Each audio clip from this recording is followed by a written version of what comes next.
Welcome to at Madisel Coach and Madisel TV's Words Fitly Spoken podcast. Hello there, I'm Coach Sandra, and I'm the host of Words Fitly Spoken podcast. Words Fitly Spoken are words spoken at the right time for your encouragement and enrichment.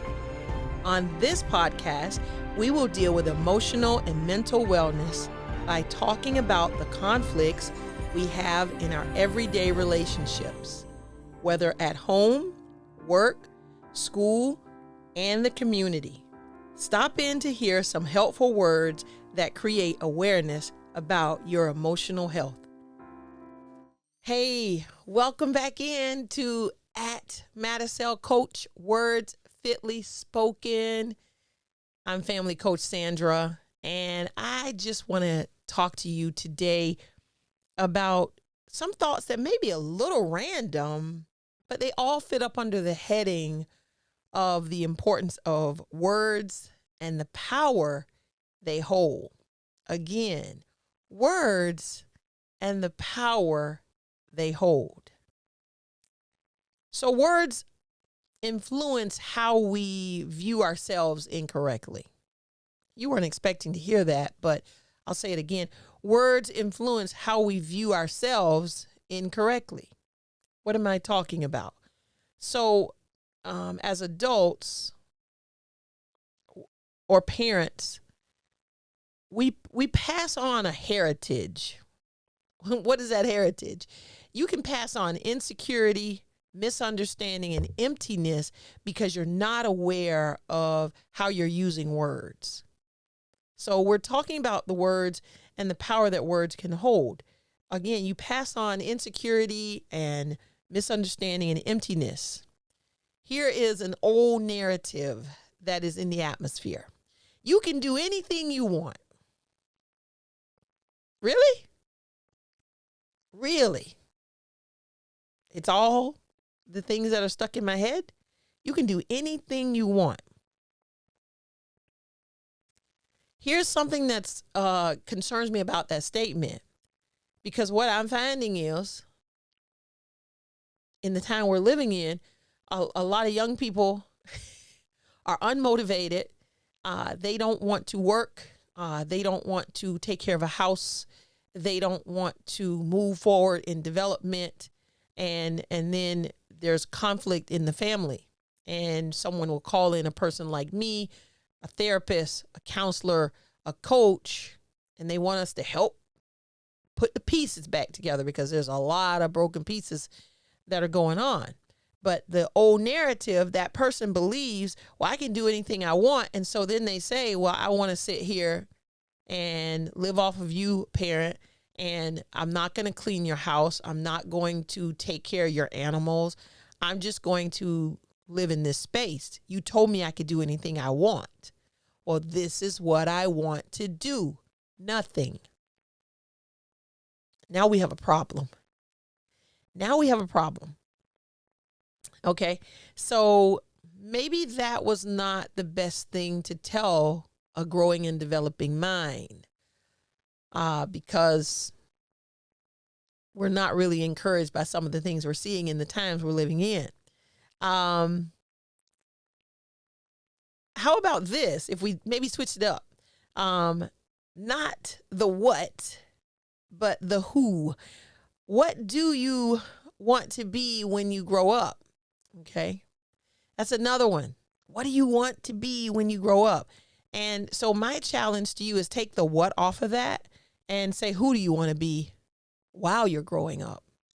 That's a new narrative. That's a different way to say it. Who do you want to be while you're growing up? Here's the reason that I think that's one of those things that we can adjust, because you see, adults are asking the wrong questions. We got to be more mindful and aware of what we're saying. If I'm saying you can do anything you want, it's really within reason, because there's some things that you're going to want to do that you're going to maybe get broken. You know, oh, I want to jump off this building. Okay.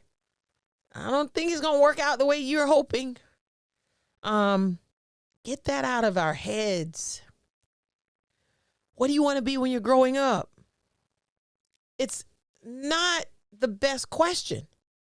When you grow up, rather, or what do you want to be when you grow up? The reason it's not the best question because it implies you're not of value until you grow up. We can't say that to this generation. It's who are you going to be while you're growing up? Now, see, that question says, am I doing anything about my character? You can tell me you want to be an astronaut. That's great. That doesn't mean you're going to want to go to school and spend all that time in all of those math and science classes. Oh, but I want to be an astronaut.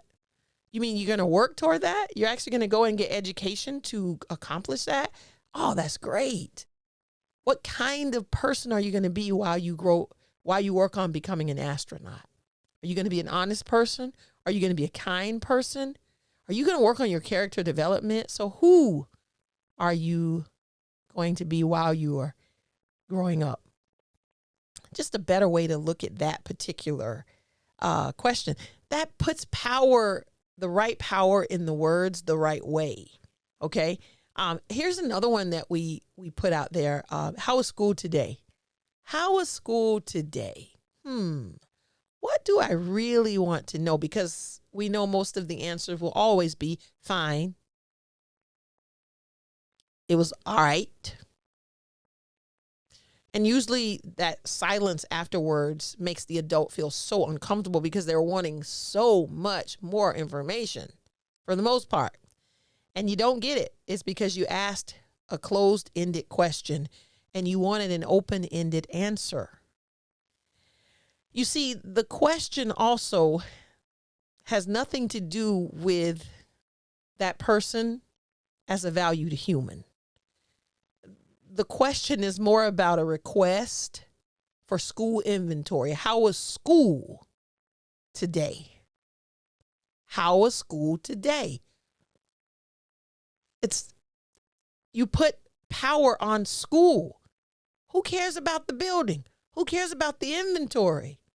The question should be what you really want. Young person, how did you manage your school day? How was your interactions today? I even throw in this one. Tell me how you led today. I really want to know about you as a person. I don't know that I care about the building. I don't care about the inventory of the school. So think about the way we are using these words. What do you really want to know? How school is doing? How's the building? How is the system of public education or private education? They don't know. They're going because they're told they have to. Ask a real question as you are seeking real meaning and real connection, because that's what that parent really wants. I'm assuming. I think you want intimacy. You want to be connected. So you turn toward your young person, symbolically turn in toward them and say, hey, how are you doing? I know you went to school today. How are you doing in that place? How's it going for you there? What is your experience like? Ask real questions. How is school today is lame. It is old. It is antiquated, and we need to get rid of it because it has nothing to do with human interactions and a human relationship. How is the mall today? I don't know. They have some new kiosks. I'm just saying. What do you want from the relationship? What do you really want on the other side of these questions that we're out here? Remember, the words are really the powerful piece. What are we wanting to get? I had talked to a 17-year-old and young lady, and I asked her this question. How can I serve you as you complete your last quarter of your high school journey. How can I serve you as you complete the last quarter of your high school journey? She was stunned when I asked the question first. That means it was like hearing a foreign language. And she said, that's a hard question. That's a hard question. The question was age appropriate. And it's necessary. She is in the last quarter of her high school year. There should be some different thoughts going on in her mind. Well, those words were so powerful that they stopped her in her tracks because they sound like they were foreign. Because the people who are important in her life are not asking the right questions. She should have been able to say to me, well, can you give me some advice on what's it like to transition from high school going into the workforce or going into college? Can you give me your thoughts on that? Can you hold me accountable that I get my college applications filled out or I get this community service work done? Now, again, you don't know the relationship that I had with this young person, but the fact that she didn't, her response was, that's a hard question. It shouldn't have been a hard question because the communication at home needs to be developing the next generation. And if I'm not talking to the next generation in my house, if I barely see them, it's going to be a problem as they have conversations with other people outside of their home. They're not going to know what to do. They're not going to know how to react and respond and connect. She's going to continue to say, that's a hard question. She needed to start processing her next level relationships. I was part of her next level relationships. She doesn't know how to process that. She has spent the majority of her 17 years demanding and requiring of her mother. Now, after a few months of being in a coaching relationship with me, I required her to identify a need, a true need. And she didn't know where to go. So what my question did was it exposed her. Is that bad? No, it's not bad at all. She needed to be exposed because she is growing into an adult, not the other way. She's to be developing more, not less.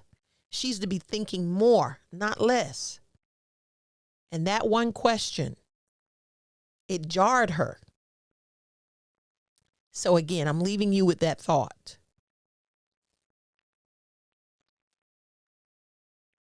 How are we using the words that we're saying? How are we framing these questions that we're asking? And are they really helpful as we are working with the Generation Z and beyond? Are these the questions that our future leaders need for their development? How was school today? No. We need that one completely taken off the table. I challenge you to I challenge you to not ever ask it again, parents. Don't ask them. Ask another question that really reveals what you want. And you want to be in relationship with them because they're going to have to be in relationship with other people. And so it really is scary to me because, like, if we think about some of the struggles that we've had, how much of those struggles can we go back to lining up with the way that we developed and how we were asked questions and answered questions? Were we not really prepared for moving forward? Like, I've heard a parent just recently say about their 17-year-old, oh, they're not ready. That's the statement. They're not ready. Not ready for what? Well, being an adult. They're not ready for college. They're not ready to do their own laundry. They're not ready to prepare their own meals. Why not? That's a reflection on the instructor. That's a reflection on the person who has been leading the charge, who has been running the castle, steering the boat.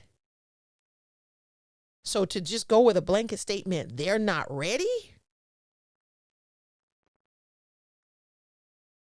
Calendars and clocks wait for no one. They're going to turn 18. This universe says they're adults. Ready or not, here they come. I could keep going, but I'm going to stop right there because we got to think about this one. I'm going to bring some other people in too, and I'm going to stir this topic up again. Thank you for joining me on this one. There is a lot of things to unpack here, but we got to do some things differently about how we've been using words. We need a new narrative because we're working with a new generation. I'm honored to serve them. I'm honored to help families learn how to do things better. Thank you for joining me on this podcast. Remember, drop me something in the comments. Give me something to think about. Questions, thoughts, opinions. You know it's America, okay? Keep it clean. And don't forget, like it. Subscribe. Tell a friend to tell a friend. Share me. Okay? Please. Words fitly spoken at Madisel Coach. Thanks for coming by here. Bye-bye.